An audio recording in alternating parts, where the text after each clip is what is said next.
All right, joined now by the hardest working person in show business. It's Marleah Campbell here on a Monday where, Marleah, we are going to kick things off with the Royals because, well, they're red hot after sweeping the Reds in dominant fashion. Yeah. So let's start there. You were in the clubhouse not too long ago, and the vibes are strong because they are 69-55, 14 games over. They swept the Reds in dominant fashion, outscoring Cincinnati 28-3. Yeah. That looks like a football score. The games were not close. And yeah, the vibes are strong. What do you make of the boys in blue out at the K? Yeah, I mean, that was just a fantastic series up there. 28-3, you mentioned. I was talking to Sal, what you mentioned off the top. I was at the K, just got back here about 10 minutes ago, in the clubhouse talking to some of the players. And I was talking to Salvador Perez, and we asked him, was that the best series you guys have played so far? And he said, yeah, I think so. I mean, they're playing their hottest baseball at the right time. They're relatively healthy for this time of year, and getting Schreiber back today, so things are looking up. We were talking to JJ Piccolo too, and we were like, is this the time of year where you're kind of checking your phone after every game to see, what the other scores across the league are? And he said, yeah, like first thing I'm doing is making sure that we win. Second thing I'm doing is checking other scores across the league because we're getting to that time of the year. So to have a showing that strong offensively and defensively, I think is huge. I mean, MJ Melendez looked fantastic off the bench. We were kind of talking about his reserve role and how he stepped into that this season. But all in all, I don't think you could ask for a better road push. And now you have a 6-game series here at home, massive one. Now that you are just trying to solidify your wild card positioning here. Well, I'm a little surprised you mentioned MJ Melendez because he's the guy whose job was replaced this weekend on Saturday, Sunday with Dairon Blanco, who entered the weekend with, I think, 5 RBIs all year, and then he drove in 7 runs on Saturday. He entered the weekend with 3 home runs for his career, then hit 3 on the weekend, including a grand slam on Saturday. I mean, is this just a flash in the pan, or is this something you think they can and should replicate? So I think this is something they're sticking with. We were talking about Blanco today with Matt Quatrero and with JJ Piccolo, and they said, we really, really like him, evidenced by this weekend. That's kind of a flash of what you can get from him. And on Melendez, him stepping back into that reserve role, he's never had to do this in his career, obviously. He made it to the MLB. You're never kind of in that backup role. And he seems to be embracing that fairly well as you can be for that happening. But back to Blanco, I mean, fantastic weekend for him, and I think leadership seems to think this is not the norm. I mean, that's just an outrageous stat that you can't keep up every series, but this is the kind of production you can expect from him. Well, it's an interesting lineup conundrum because you like him off the bench for his speed and that Terrence Gore, Rod Dyson role to where when they're down late and you need a run, you get a single, you put him on, and he's on second or third. But if he's going to hit like that, well, then you need to find his bat in the lineup. So, so Blanco was obviously the star of the weekend, but the pitching staff was also good and only gave up their starting rotation, only gave up 1 run over 3 games. And the Reds' offense is a solid offense. They entered the weekend only 1 game under 500. So this was not a bad team by any means. That's the narrative that drives me crazy. Oh, the Royals only beat teams that are bad. That happens to a lot of teams. No team goes out and dominates all the good teams, all right? The good teams, you beat up on the bad teams, and then you do what you can against the playoff teams. To the point so that, Marleah, their run differential now is plus 109. That is second best in all of baseball. All of baseball. Not bad. Dodgers, Phillies, we're so scared of the Phillies. Listen, Royals, plus 109. Not only is that second best in all of baseball, that is the best the Royals franchise has had at any point in any season since 1980. Since that point, all the Royals have, in that time, have, of course, won 2 World Series, won 3 pennants. I don't know, Marleah. Do you think the players realize that they are, by a run differential metric right now, playing better than any team in the last 40 years? Yeah, I don't think they realize that just because they're stuck so much. I mean, every time we try to ask them, do you realize how big of a moment this is and, where you are compared to years past and everything, they, kind of give you the answer of, I'm just focused on tonight, I'm just focused on the next day. When you have 162 of those things, I think it's hard not to have that mindset. But, yeah, I mean, you mentioned the Reds actually being a pretty good team as well. They had a rough start to the season, but they had won 4 straight going into the Royals series this weekend. So another note just from today, just because I got back from the K, John Schreiber back from the injured list with a bit of a knee, like tendonitis issue. So Royals are excited to get him back. They're throwing numbers at the bullpen. They need someone other than Lucas Erceg, who was, oh my gosh, Marleah, on Sunday, I had expectations that he would do well, but he has been legitimately perfect in that he's inherited, I think, 11 runners. None of them have scored. He's yet to give up a run, and he's being thrown into the fire in the high-leverage spots. He's been unreal. But, they need other guys. John Schreiber was really good for that first month of the season. Struggled before he hit the injured list where he really, sunk on that bullpen totem pole. So it'll be interesting to see where he slides in importance-wise. But, listen, they'll take all the arms they can get. Heading into this series, Marleah, they're only 3 games back of Cleveland in the AL Central. So the division is still within reach if they play well. Yeah. And now they have even more of a cushion. They have a 3.5-game lead over Boston in the wild card race. But this 3-game series against the Angels, who are not a great team, I think it's an important series to at least win 2 out of 3 so that once you start that gauntlet of 20 games against really good teams, you have even more of a cushion or you're even closer to the Guardians. Yeah, exactly, especially coming off this hot road streak. You're back at home. You got 6 games at home. And then, as you mentioned, it only gets tougher from here. This is your last kind of quote-unquote reprieve, though obviously, as we've seen all season, you can never really – I think about the A's series when we said, oh, this is a gimme, and it didn't really go our way. But, yeah, big one tonight. I'm excited, and the guys in the locker room excited. It feels – or clubhouse, excuse me. It feels different – obviously than it did this time last season, but in that it's not soul crushing walking in there. Guys are actually starting to talk about the playoffs and talk about this is something that we are realistically shooting for. So fun time to be a Royals fan. Yes, it does feel different, but the problem that I would say outside of the clubhouse is that the fan support hasn't been a whole lot of hasn't been that different from last year in the sense that the series against the Red Sox, which was a big series, they're toe-and-toe with the Red Sox. The attendance wasn't great. I think it'll be interesting to see now if after that 4-game win streak, what kind of crowds we get Monday, Tuesday, Wednesday. The weekend crowds, I think, have been pretty good this year. But school night. We're back to school. That's true. Yeah. That's true. But at the same time, the Royals have at least a week ago, I think they had the 5th worst attendance in all of baseball. Yeah, I was going to say I'd be interested to just by the eye test. It doesn't look very good, but I'd be curious to look at the numbers. And it's been better the last couple of months. A lot of that has to do with last year they did lose 106 games, so I'm not necessarily blaming Royals fans, but I'm also letting Royals fans know the outlook, or what's the word, the optics of having, by run differential standards, the best Royals team in the last 40 years, and the attendance isn't great. Not a great. Now, there's excuses like school night. There's excuses like, when they lost 2 out of 3 to the Red Sox, lost 2 out of 3 to the Twins. I'm just letting you know what the bottom line says for if in the offseason John Sherman wants to go out and spend more money, if he can look at the attendance and go, I spent a lot of money this past offseason, we won, and the fan support wasn't really there. Is that fair? No, but again, the optics are the optics, and life isn't fair. Yeah. For devil's advocate purposes, I'll say, if you build it, they'll come. The building seems to be just kind of starting. This is a very cautious fan base that has been disappointed for a long time. So I think as we get down, kind of this last little stretch to October, hopefully we start to see that spike a little bit. But I'm with you. Consistency right now, it's, an all-red shirt. I disagree. I don't think this is just the start of something building. Oh, no, I think it started a long time ago, but this is where you're just now starting to see those results. So I don't expect it to snap overnight. But, as we start talking more and more about the playoff push coming down the streak here, I hope it bumps up a little bit. No, I do too. And again, if it doesn't, that's fine. Listen, everybody, money is tight around here, and people have lots of things to do with their time, so I will never criticize anyone for not going to the game. I'm just telling you when, 25 other teams across the league are drawing better attendance than you, and you have an MVP caliber player in Bobby Witt Jr., you have a future Hall of Famer in Salvador Perez, you have 4 All-Stars, you're in the playoff push, people will say, hey, why weren't there more people at the K? I think that's a valid question. The TV issue where some people can't watch the games, I think, is valid as well.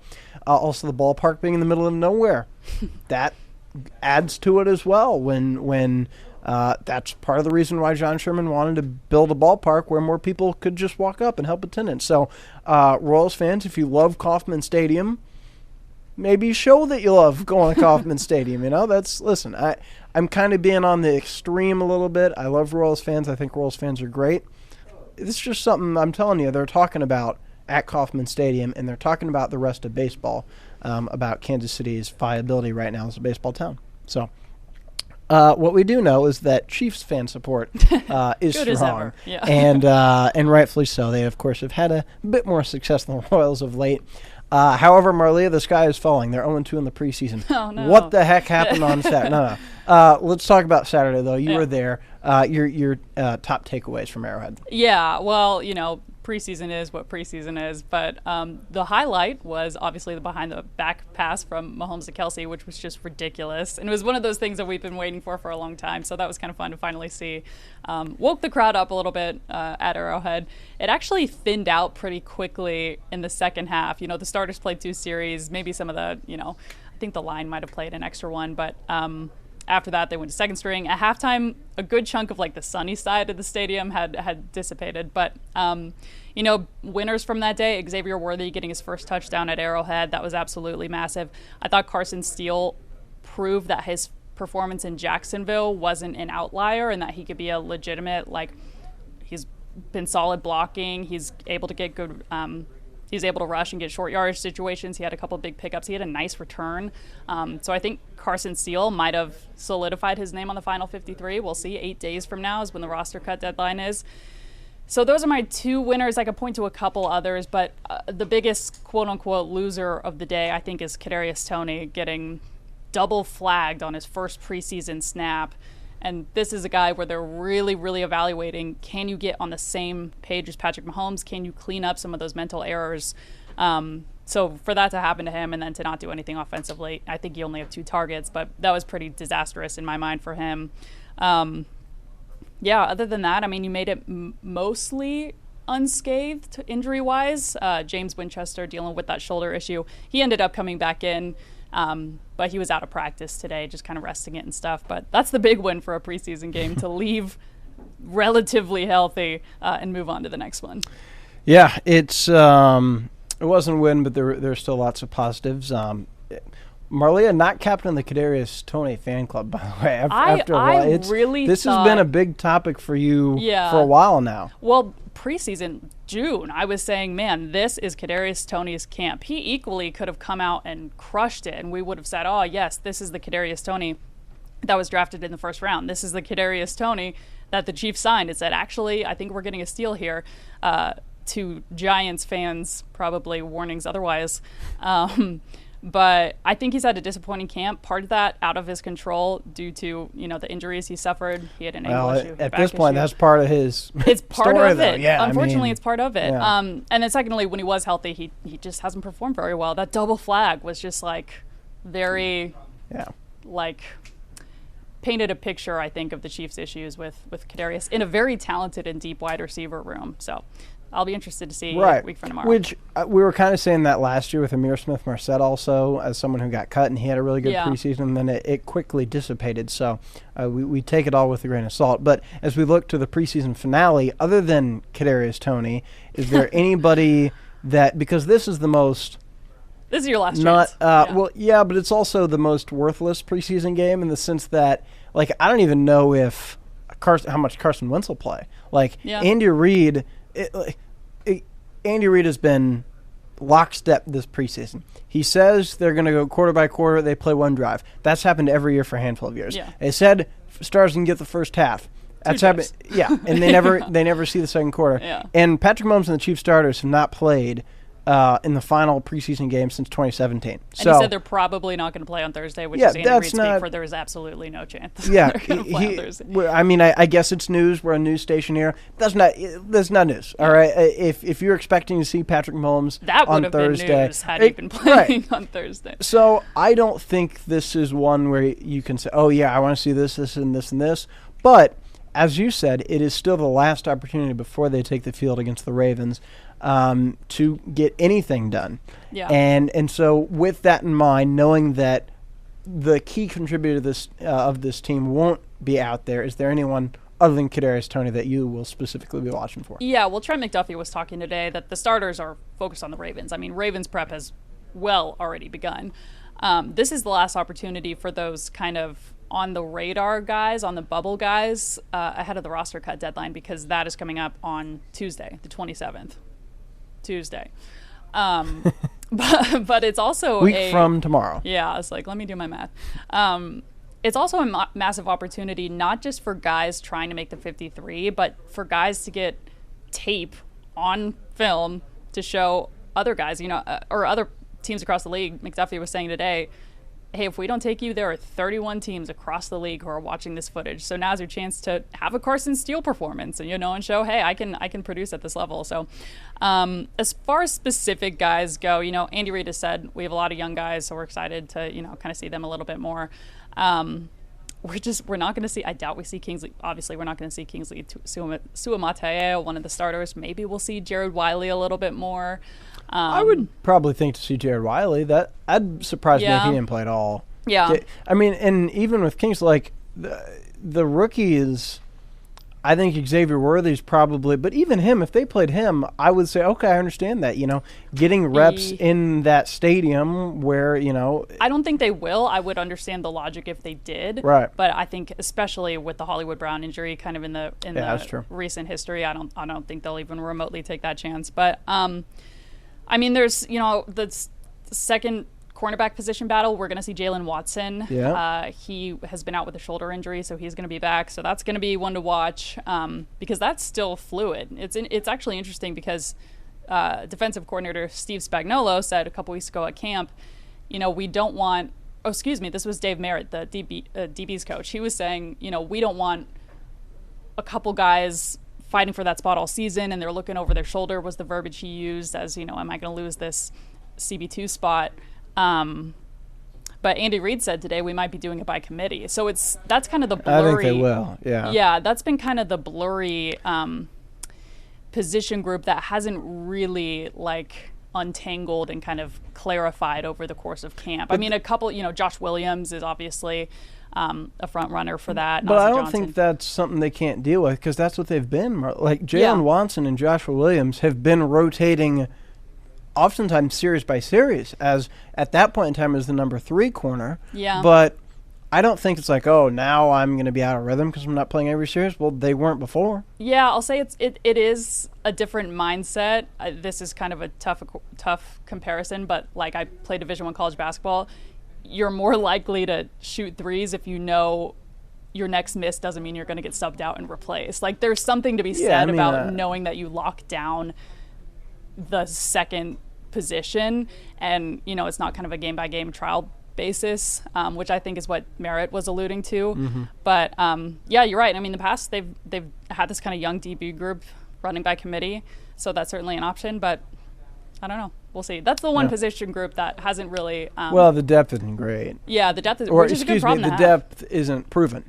Yeah. Yes. It could be great, Wow. But I mean, even after the, you got Nazi Johnson who has been well at times, but he's unproven, and after that, the corners are going to make it. I don't know. I mean, they got Shamari Connor playing all over the place, so that's helpful. Jaden Hicks looks good, but if they suffer some injuries, they don't have the backups that they did last year.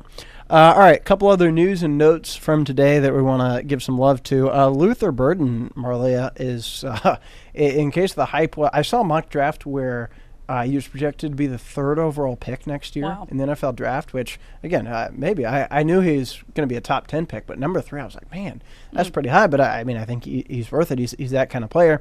And proven today is the Associated Press named their first-team All-Americans for the country. Luther Burden, first team at the wide receiver position. No other local college football player for Mizzou, K-State, or Kansas made the first or second team. Which is wild because they're all in the top 25. Right. So I think it speaks to the well-roundedness of all 3 teams. Yes. And it speaks to how good Luther Burden is now. Yeah. Yeah, and you'll hear from him tomorrow, right? Maybe, Tomorrow. yeah. Well, he's not a captain, so I don't know if we'll. Yeah, that's surprising me. Yeah, you're right. He's not a senior. This will be his third season. Sure. So he's a little bit younger by college football standards. Yeah. But yeah, all three schools have named their captains. I don't have all three of them on, so I don't want to go up and down there. But Brady Cook is a captain again for Mizzou. But do you think that Mizzou having a player of that caliber, how much are they going to rely on him in the sense that the goal, I think, for them is to make the college football playoff? Mm-hmm. Is it easy? Is it as simple as it falls on Luther Burden's shoulders? They need him to be arguably the best wide receiver in the country to reach that level, and if not, they won't? Or do you think it goes more across the board? Yeah, well, I think it follows the formula for any successful team in any sport. You take the Chiefs, you have Patrick Mahomes, but Patrick Mahomes isn't Patrick Mahomes without Travis Kelce and Chris Jones and the guys that have, kind of been there for him for the last couple Super Bowls. So, not that I'm comparing Luther Burden to Patrick Mahomes by any means, but I think it takes, the committee of supporting characters around you, and it takes a quarterback like Brady Cook to be able to get you the ball. So, I think he'll certainly be the focal point, obviously, of that offense and of opposing defenses. But I think Mizzou has the supporting cast to where the world won't be on his shoulders. Yeah. Well, and because I think we kind of saw that a little bit as a freshman, where he was consistently double teamed, and Mizzou couldn't as successfully as last year have other guys. But the good news is, they have other dudes. The other shout out, the KC Current won the Women's Cup at CPKC Stadium on Saturday. Davino with the lone goal in a 1-0 win over Atletico Madrid. The regional Women's Cup, so there's another stage to it, but nonetheless, it's a trophy that the Current are bringing home, and the Chiefs players were out at the game after their game on Saturday. So, Marleah, shout out the Current as well. Yeah, that's awesome. Exciting time to be a KC Current fan, and we got a lot of big games coming up at that stadium. That's kind of a huge part about that stadium being here, is hosting things like the Women's Cup, hosting things like the NWSL Championship, which we got coming up in November. So, Jared, I say this all the time when we talk about the show, but I keep thinking about it. Look at what we ran through on the side. Royals, we could be talking about in October in their playoff push. Chiefs, doesn't need to be said. College football, 3 teams in the top 25. The Current, fighting for an NWSL championship spot. And my slow pitch softball team won the summer championship in North Kansas City. I'm so sorry. I guess that didn't make the board. Who made this board? Yeah, maybe next show we'll delve into the X's and O's of Jared's softball team. My beach volleyball team went defeated this season. Oh, we did not win. But that took a turn. Yeah, I credit you for bringing it up, because you could have said anything. Yeah, I regretted it as soon as I started, but we're talking about our rec sports pursuits. Yeah. Anyway, you could have said anything. I'd say, oh, great job, bro. We were undefeated. That's what I meant to say. All that to say, going to be a very exciting fall here in Kansas City, and the Kansas City Current is certainly a big part of that. Well, there you go. And what we also know is that Marleah Campbell will be there every step of the way, bringing us all the best coverage. She was at Chiefs and Royals today, folks. What can't she do? Apparently win beach volleyball games. Yeah, I was going to say, I just mentioned. All right, we will be back at it tomorrow. But for now, big game at the K. So full highlights tonight at 10. For now, James Shields, salute, and we'll see you guys tomorrow.